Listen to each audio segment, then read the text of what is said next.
En mijn volgende gast hier in B-Beer is Luc Claessens. Luc, welkom. 19 jaar. Luc, ik vat het even heel kort samen. Toen je 11 jaar was, heb je een ongeluk meegemaakt. Kreeg een pijltje in je oog. Het ging toen heel erg slecht met je.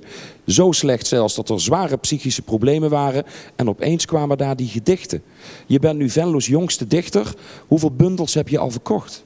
Ik zit bijna tegen de 200 aan.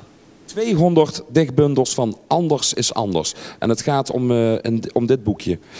Luc, vertel eens, dat ongeluk kwam. Waarom ging het in één keer zo slecht met je op zo'n jonge leeftijd? Ja, ik heb 10 jaar van mijn leven heb ik goed beseft hoe het is om te leven als ieder ander gezond kind. En de maatschappij weet dat ook en iedereen om me heen wist dat ook. En van de een op de andere moment moet je in één keer leven met een beperking.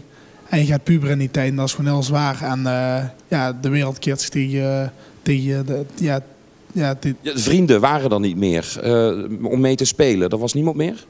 Ja, in het begin dacht ik van wel. Maar ja, één vriend liet ze mij allemaal vallen. Dus uiteindelijk niet meer, nee. En ze lieten jou vallen omdat je gewoon opeens een handicap was. Je functioneerde niet meer zoals de rest. Ja, ik denk het wel, ja. Het is zelfs zo erg geweest dat je ook geprobeerd hebt een einde aan je leven te maken. Daar spreek je altijd heel vrij uit over, dus ik mag het ook aan je vragen. Je schrijft er zelfs over.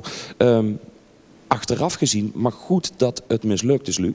Ja, maar ja, achteraf gezien wel, maar op zo'n moment zie je gewoon echt geen uitweg meer. En dan valt alles er samen en dan wordt het heel heftig. Toen kwamen de gedichten. Hoe kom je op dat idee om opeens een gedicht te gaan schrijven? Je bent 18, 19 jaar. De meeste van jouw leeftijd hangen dan in de discotheek. Maar jij ging achter een bureau zitten en gedichten schrijven. Ja, mijn ongeluk was 6 jaar geleden, in 2003. En toen vielen alle dagen weer precies hetzelfde. En ik zit s'avonds achter de computer en krijg je in één keer een ingeving voor een gedicht getiteld 6 jaar later.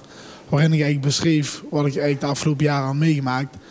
En daar heb ik een hele tijd niks mee gedaan. En wel allemaal mensen laten lezen. Oh, ziet er wel goed uit, maar verder eigenlijk niks. En toen moest ik in therapie voor die psychische problemen. En toen vroeg die therapeut mij van, heb je wel eens wat een verwerking gedaan? Ik zeg, nou eigenlijk niet.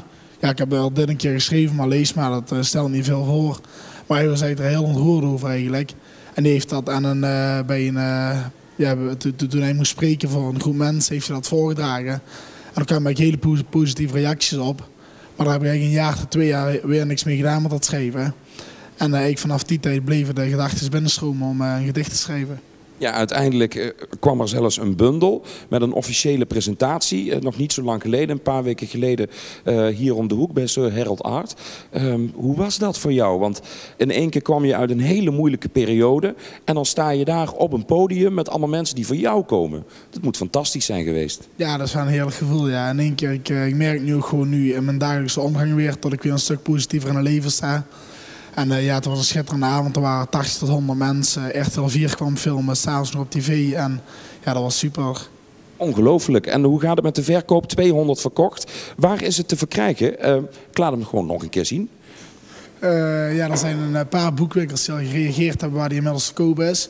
Maar ja, dat is natuurlijk even afwachten of er meer gaan reageren. Hij is nu bij mijzelf nog te koop en via mijn internetsite www.andersdananders.net. www.andersdananders.net. Ja, er staat een online shop op en daar staan mijn contactgegevens. En dan kunnen mensen via mijn site gewoon bestellen. Ik wens je heel veel succes en zullen we gewoon afspreken dat er een volgende dichtbundel aankomt? Dan spreken we het af. En dan ben je weer hier. Is goed. Luc, ontzettend bedankt en veel succes.